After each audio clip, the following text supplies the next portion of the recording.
season. Ho, ho, ho. Happy holidays. And well, we are all in isolation and separated. But through the beauty of virtual and the Hue Home, we are coming to the home of Caroline Brooks, and she is 1/3 of the mega awesome female group, the Good Lovelies. And please send my good wishes to Carrie and Sue and Caroline. Thank you so much for joining us here. And well, I say it over and over. This is crazy times. It is, and I'm just so happy we were able to chat all the way from Winnipeg to Toronto, each in our own very challenging times, our cities, but thanks for having me. It's really nice to chat with you. All right, so I really am anxious because it is the holiday season. Christmas concerts, holiday concerts, a lot of the artists are releasing new songs for the holidays, and once again, the Good Lovelies have taken it to the next step, embraced what we're in, the virtual tour. First of all, I do love the pajamas. Amazing. Oh my God, aren't they cute? We were joking that we thought, okay, this might be the first time that people can sit in their PJs at their house drinking a glass of wine while they watch a Good Lovelies Christmas show. So we fully embraced the PJ vibe, and we'd taken that picture a few years ago, so it's perfect. Yeah, it's amazing. Very good foresight. Yes, really. And talking about that foresight, now we're into 8 months, getting into 9 months of this. Caroline, not only yourself, but the other girls too, and the families and the musicians that you all work with. What has the roller coaster ride been like for you? Well, that's a pretty good way to describe it. There've been a lot of highs. If you think about it, we spend a lot of our lives on the road, and we've been able to be home with our families for 8 months solid, which has its advantages and disadvantages. I know. There's obviously, it's very scary for us to not know what's going to happen, and it's felt that way for a while. We're really lucky in a lot of ways. We've had a lot of support from fans and from our families, and in making things okay for the last little while. And the Christmas tour is a big part of our lives. So when it became apparent that we were going to lose the Christmas tour, that was definitely probably one of the scarier moments for us. Financially and emotionally, we love this tour too. So we've had to do quite a bit of fancy footwork over the last few months to try to figure things out, like having a Zoom concert when the three of us were really early in lockdown, and we're not in each other's bubble. We don't live in the same city, so we had in the round kind of concert, and just figuring out all the tech of that when that's not really been our wheelhouse before. So yeah, lots of highs and lows, and just trying to stay positive because a lot of it's out of our control. Yeah. But then also focusing on projects that are right there and tangible, that really makes a big difference, having something to work on, I want to talk about songwriting because that is a huge part of the Good Lovelies. Has it been better during all of this, or has it been harder? Obviously it is to collaborate and everything like that, but everybody has free time on their hands. Yeah, I would say that I've had an intensely creative year. I've written a lot of songs, a lot of new songs. Not all are destined to Good Lovelies land, but they'll exist separately, I'm sure, somewhere. I know Carrie and Sue are both writing as well, and it's true, there's a different type of time on your hands, although I will say, for me and Sue as well, we both have kids, so the first few months of the pandemic were really there wasn't a lot of free time, and it was homeschooling my two kids. Yes, yeah. And it was, having the normalcy of school this fall has really changed the game. It's definitely felt a lot better here for me. And yeah, I've been super creative, and I know a lot of people who are embracing this time to write and record, and all three of us have gotten ourselves set up with home recording setups so that we can bounce ideas or share song ideas. Just sort of up the game for ourselves. Well, yeah, and I want to go back to family now because, obviously you would spend so many X amount of weeks, whatever, on the road.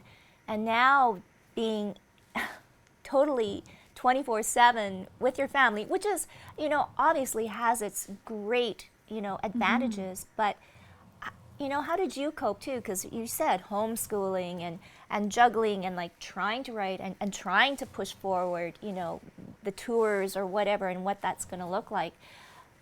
That must have been, or is probably crazy.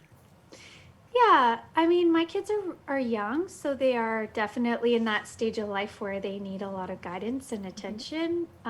There's a beauty in that, and I will say a lot of my newer songs are about that feeling of like watching time, like feeling time is passing so slowly and so quickly at the same time. Like all of a sudden my kids are, an inch taller or have new words or expressing themselves, and like I'm like, how old are you? And that happens like right before your eyes, but also you just sort of miss it because you're so caught up in the day to day.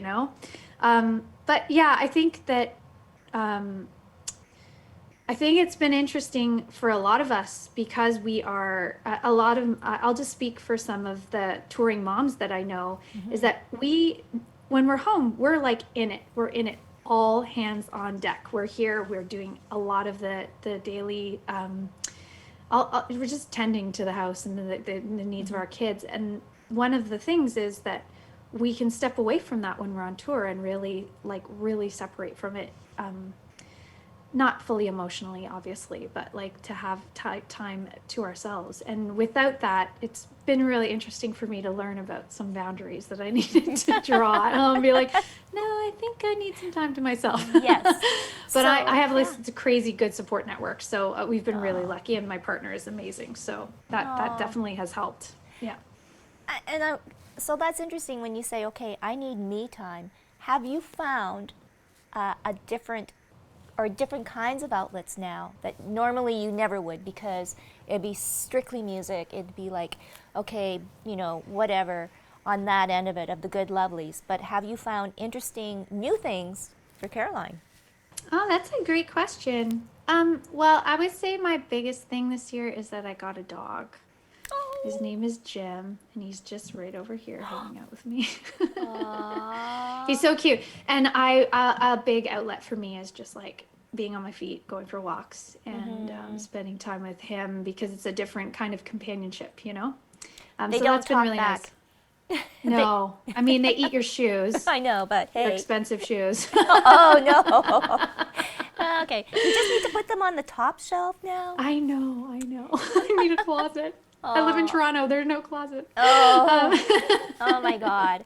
Okay, so let's talk about the virtual Christmas tour. It's different, and what I loved about it too is that you have like a lot of the venues that normally you girls would be coming to. And love goes out to the West End Cultural Center, and that's an iconic place. And so give us a little story behind how this whole virtual tour is going to work. Yeah, this is a big love project for us. So when we realized that we weren't going to be able to do the tour, and just for context, for us, the Christmas tour is booked almost a year in advance. So as soon as we're done the Christmas tour, we're booking the next one. So we were supposed to come to the West End Cultural Center this year in person. That's not happening, obviously. And we had a whole bunch of other shows booked. So we had this idea that instead of just doing what we could have done, would have been really simple, put on a Christmas show for everybody who wanted to buy tickets, and they could watch it, for a week, choose when they wanted to watch it. We wanted to really acknowledge that our band has grown from community. Like, we're not a big famous band across the world. Like, we don't go to New York City and fill up like a huge venue, right? Like, that's not what we are. But we have been on the ground in small and medium-sized and, Canadian-sized cities for years. And we really owe a lot to venues, to promoters, to community members who've made our career, basically. And one of those venues is the West End Cultural Center, which has played a big role in our band's life. We've done a few Christmas shows there, many other shows as well. And so we decided what we would do is partner with a series of venues or local promoters or, organizations. And we would put on a live show for that community. People would buy tickets. from anywhere really, but for that community. And we would also give a portion of sales to a local charity. So the show that we're doing in Western Canada it's actually really interesting. It's with Edmonton Folk Festival, Calgary Folk Festival, and West End Cultural Center. Yes. And we're going to be donating funds to the Winnipeg Harvest and to Alberta Food Banks. So those are going to be the beneficiaries of that show. So yeah, each show will be completely distinct from each other. Everything will be done live. Like we'll be performing live from the GTA here in Ontario, and every show's gonna be a little different. We'll have a different special guest and different community members. It's really a big passion project, but we're about to do it, and it's gonna happen. So says Caroline. Yes, It's oh happening. My goodness, it is. That is so amazing, and especially this year, with COVID, pandemic, lockdowns. Like food banks have suffered. We have what we call the Christmas cheer board here.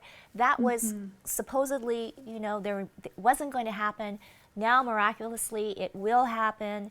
So you're just going to be spreading so much cheer to so many families. And because of the whole situation with the economy, we're just going to have so many other families needing that support this year, especially this year. So, Yeah. Good Lovelies, we love you. That's Love totally, Winnipeg so much. totally amazing. And you know what? We're getting used to this virtual stuff. Yeah, we're getting better at it. We're getting better at it, yes. And like you said, you can have your PJs on, or you could dress up festive in your, your party dress, and you can have your cocktail and enjoy it. And I just think one of the nice things is we know lots of people who are buying tickets for their mother who lives in another town or their family member, and they're all going to Zoom together while they watch the show. Aww. So yeah, it's a pretty special experience, and we're hoping it fits in with the tradition of the Good Lovelies Christmas tour, which we love. We're so lucky to have it. Yes, no doubt. So the future. We will Tell me, see, what does the future hold? my crystal ball, we see the Good Lovelies here at Birds Hill Park for the Folk Festival. Please, yes. Or, coming back here at the West End Cultural Center. Whatever it looks like, we will have live music again. We will, yeah. We will. And in the meantime, we'll make do as best we can and try to fill your homes with our music. So, yeah. The future is unknowable at this point, but we know we will continue to make music together and love it and do our best to connect with our people out there, because they're the best. All right, so to wrap things up, okay, so December 11th, the Western Canada big concert. Where can we go to see this concert? So you can get tickets through our website, so goodlovelies.com. Just go to the tour page and you buy tickets. And once you buy your ticket, you'll get an email that tells you how to log on to the show. Everything is being held through the National Arts Center website, which is also really cool that we're partnering with our National Arts Center. So if you get lost, you can also head there and they can help you find your way to the show. Oh, well, all the best for the holidays. Stay safe, stay healthy. Give our love to Carrie and Sue too as well. I will. And Thank you we will so see you much. in 2021, Caroline, live here. I Good hope so. Lovelies. Happy holidays. Thank you. You too.